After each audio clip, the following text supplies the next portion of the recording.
بسم اللہ الرحمن الرحیم۔ عقیقے کے متعلق چند سوالات پوچھے گئے ہیں، جن میں سب سے پہلا سوال یہ ہے، عقیقہ کسے کہتے ہیں؟ عقیقہ کیا چیز ہے؟ جواباً عرض ہے، عقیقہ کہتے ہیں بچے کی ولادت پر، بچے کے پیدائش پر خوشی میں جو جانور ذبح کیا جاتا ہے، اس ذبح کرنے کو عقیقہ کہتے ہیں۔ پھر دوسرا سوال یہ ہے کہ عقیقے کا مسنون طریقہ کیا ہے؟ عقیقہ کب کیا جائے گا؟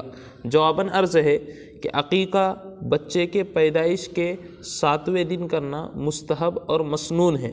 مثال کے طور پر بچے کی پیدائش جمعرات کے دن ہوئی ہے تو آئندہ جمعرات سے ایک دن پہلے بدھ کے دن اس کا عقیقہ کر دیا جائے تو 7ویں دن عقیقہ کرنا مسنون اور مستحب ہے۔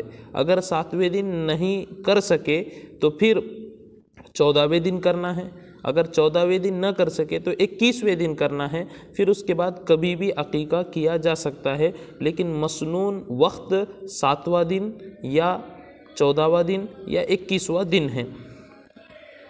پھر سوال یہ ہے، تیسرا سوال یہ ہے کہ عقیقہ ایک مرتبہ کرنے کے بعد دوبارہ عقیقہ کیا جا سکتا ہے یا نہیں کیا جا سکتا؟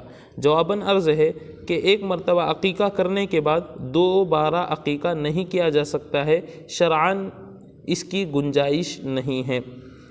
پھر آخری سوال یہ ہے کہ عقیقہ کب تک کیا جا سکتا ہے؟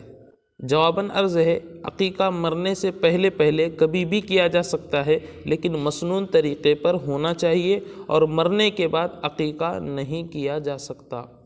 جزاک اللہ خیرا۔